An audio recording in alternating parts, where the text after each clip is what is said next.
Professora Laísa, primeiramente, muito obrigado por ter vindo aqui para nós batermos um papo de um assunto tão tormentoso que é essa guerra aí, iniciando aí, fala-se em terceira guerra, mas enfim, nem que não vá para a terceira, já tem provocado vários problemas.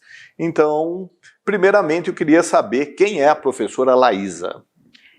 Wagner, primeiramente eu que agradeço o convite, né, de estar aqui. Estou muito feliz em poder fazer parte desse programa. Bom, eu sou psicóloga, né, como você já tinha dito.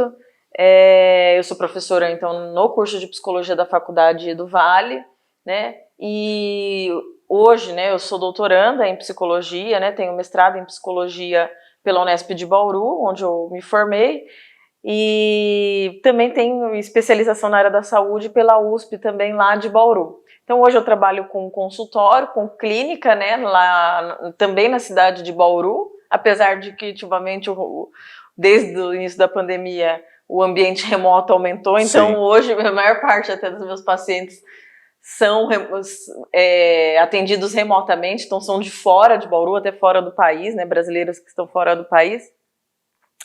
E sou, como eu disse, então, docente já há mais de 10 anos no curso de psicologia. Que legal.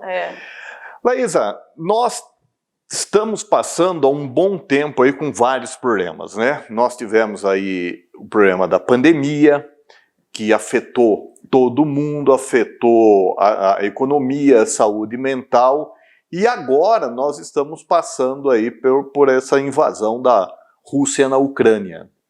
Toda essa situação, como que impacta na saúde mental das pessoas?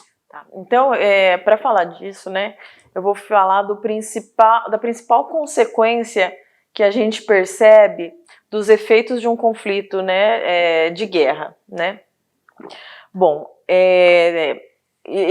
esses efeitos eles começaram a ser percebidos e a estudados, né, já na Segunda Guerra Mundial, e ele tinha um nome, né, na época que foi dado pelo pessoal da psicanálise, como neurose de guerra. O que é a neurose de guerra, né?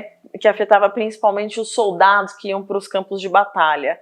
As neuroses de guerra, então, eram assim, quando esses soldados combatentes retornavam, né, para a sua vida normal, para a sua rotina, né, não estavam mais naquele contexto, né, de conflito, apesar deles retornarem, eles continuavam vivenciando, se comportando e tendo emoções como se a guerra ainda estivesse acontecendo ali. Tá? Então, tem até um filme muito bom para quem gosta desse assunto, que é o Sniper Americano, Sim. que mostra essa situação. Hoje a gente não chama mais de neurose de guerra, tá? Então a gente segue um manual diagnóstico que é da Associação de Psiquiatria Norte-Americana, que é o DSM-5, né, que ele traz enquanto transtorno do estresse pós-traumático, tá? Então inicialmente chamava neurose de guerra, via-se em soldados, hoje a gente chama de estresse pós-traumático, no que, né, a gente sabe que não são só as pessoas que estão no combate que são afetadas. Então, vamos dizer assim, a população civil, né, as pessoas que estão lá, né, no meio desse conflito, os refugiados, né, as pessoas que estão saindo do país, né, são afetadas também por esse estressor, que é a guerra, tá? Então, se caracteriza esse transtorno por um grupo de sintomatologia, né, que vai afetar então a qualidade de vida e vai afetar expressivamente a saúde mental dessas pessoas, né? E as principais sequelas que a gente vê, né, os principais sintomas, né, de quem vivenciou uma situação traumática como a guerra, né, primeiramente, né, a gente nota então a questão das revivências, né, do que a pessoa tem, né, da situação, das lembranças que ficam... aquilo que a gente vê, que a pessoa está dormindo, dá aquelas... Perfeito, acordada. Inclusive no sono, Sim. Né? Então, você tem uma perturbação de sono muito grande, uma inquietação muito grande, porque o que acontece, né, Wagner? O condicionamento, né, ele é tão forte que qualquer estímulo, vamos dizer assim, ambiental, que relembre alguma situação do conflito, da situação traumática, a pessoa revive aquelas emoções daquele momento, tá? Então é por isso que a gente diz que ela tem diversas revivências, ou às vezes nem tem um estímulo, mas só os pensamentos intrusivos que vêm faz com que emocionalmente, fisiologicamente, ela reviva a situação traumática, tá? Então isso vai ter taquicardia, crises de ansiedade, por exemplo, que ela vai desenvolver, né? E quando esses sintomas estão muito fortes, muito agravados, em alguns casos a pessoa chega a tentar o suicídio ou a cometer o suicídio porque ela não está conseguindo lidar com a constante revivência da situação traumática. Ou seja, né, vem toda a cena do ambiente, né, a gente chama de até um processo de despersonalização, porque assim, ela está aqui, mas ela começa a ver como se ela estivesse no ambiente de guerra.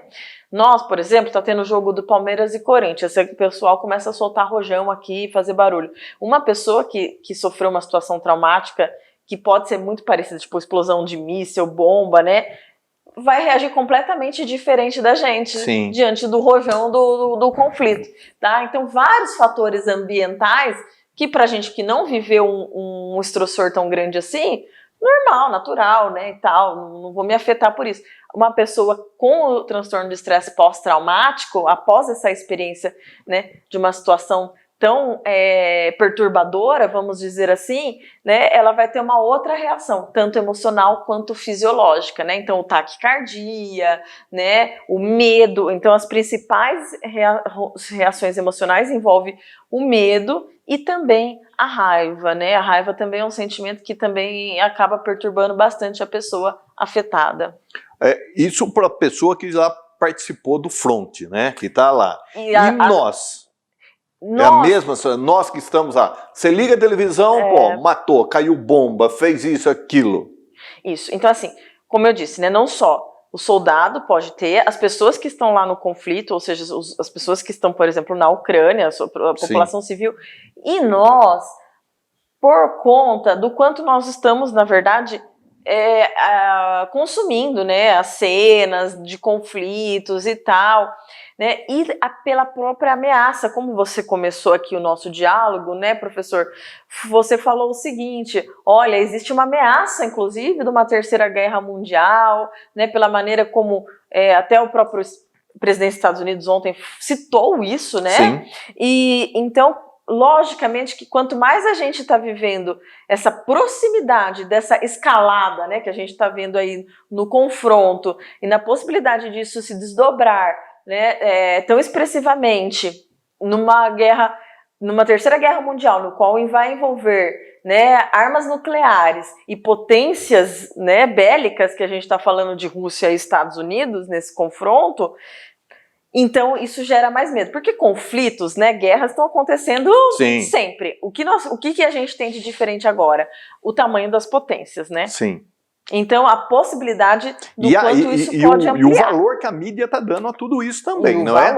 E o valor. Porque assim, uma coisa, a gente tem a guerra da Síria, a gente mexe, mas é uma guerra civil da Síria, e nós não estamos falando de uma escalada tão grande. Aqui nós estamos falando de uma possibilidade de um conflito, né, que na verdade já está nos afetando. Já. Economicamente, principalmente. Então, é isso que eu ia falar, professora. Porque, tudo bem, eu não vou tomar tiro nessa guerra. Mas, o que eu estou vendo? Gasolina subiu, a carne subiu, o ovo subiu, a energia elétrica, tudo. Está afetando todo mundo. Porque quando a imprensa, quando as redes sociais, ela fala da guerra, ela não fala tão só daquele momento lá de confronto que está tendo lá na base, mas ela fala do reflexo. Sim. E imediatamente esse tiro figurado me atinge. Sim. E o que está acontecendo, né? Então, não só quem está lá, né, bem perto da situação, que está sendo afetado de maneira muito grande, mas nós estamos começando a perceber o mundo cada vez mais como um local perigoso. E isso é muito complicado para nós, porque para a gente poder viver tranquilo, né, fazer as nossas coisas, a gente tem que se sentir seguro no nosso ambiente. Sim. Nossa, o mundo é um lugar seguro, né? Quanto mais a gente tem essa instabilidade E logicamente que a gente se preocupa, porque na verdade isso é instintivo, né? Envolve a nossa sobrevivência a gente ter medo. Medo eles nos ajudam muito, na verdade, né? Só que esse medo tão amplo, assim, né, de cada vez mais, né, isso está tendo para nós efeitos já econômicos, no qual a gente está tendo uma recessão muito grande, né, a gente está tendo que conter muitos gastos, o que a gente está ganhando, a Malemar está cobrindo as nossas despesas mensais, muita gente que infelizmente não está nem cobrindo, nem está conseguindo, então de fato, né, isso está afetando mesmo aqui que a gente está vamos dizer assim, a gente está aqui no Ocidente, né? A gente não está lá, mas a gente está sendo afetado diretamente de alguma forma. Então, não só pelo aquilo que está sendo transmitido pela mídia, mas pelos efeitos diretos, né, econômico que obviamente está afetando a nossa saúde mental. Quanto mais privação econômica a gente tem, menos acesso a gente vai ter a coisas que são importantes para a nossa qualidade de vida. Né? Seja lazer, seja saber que no fim do mês a gente vai conseguir fechar as contas, né? Então, lógico, né? Se a gente tá, meu Deus, não sei como que eu vou fazer para pagar minhas contas do mês que vem, isso vai afetar seu sono, isso vai aumentar a sua ansiedade. E isso tem sido um gatilho para outras enfermidades também. Com certeza, né? A gente pode desenvolver aí, dependendo do quanto você está sendo afetado, a não ser que você seja um grupo que está lucrando com isso. Sim. Que tem alguns grupos que estão lucrando, mas a grande a maioria da população, na verdade, está sendo afetada negativamente, né? Com os conflitos e com essa escalada aí dos valores, né? Esse aumento dos valores das coisas, né? Da gasolina principalmente, porque está afetando o preço do alimento que chega, né, na nossa mesa e tal. Então, cada vez mais, né, a gente vê que o quê? Né, se você tem que suprimir, né, aquilo que você consome, que é o essencial, né, cada vez mais cortando coisas importantes para você. Então, por exemplo, eu vou ter que cortar um passeio do final de semana, um cinema que eu vou, né? Você está cortando coisas que envolvem, né, aquilo que, eu não vou poder mais pagar, sei lá, que seja o streaming lá que eu vejo série no final de semana. Obviamente que você está reduzindo coisas que são importantes para o seu momento de descontração, então para a sua saúde mental. Então a gente pode ver sim, né? Eu falei do aumento da ansiedade, não sei se vai fechar as contas, mas a gente pode ver um aumento até dos casos depressivos, né? Sim, de depressão, porque eu estou tendo perdas de coisas que são importantes para mim. Porque cada vez mais a gente vai ter que restringir, né? Aquilo que a gente consome, que muitas vezes envolve, né? A gente está num sistema capitalista que não tem como, né? Para a gente consumir muitas das nossas coisas, né? Seja uma viagem, né? Seja um restaurante que a gente gosta de, a gente vai precisar ir, seja comer uma comida que a gente gosta, a gente vai precisar ir, então, de reduzir o consumo disso e com certeza pode levar até esses casos de depressão. No próximo bloco, nós vamos discutir como enfrentar isso, não é? A professora nos ensinou que tudo isso, nós temos todas essas causas aí, não é? A depressão, até o suicídio e assim por diante. Como enfrentar tudo isso? Aguardem.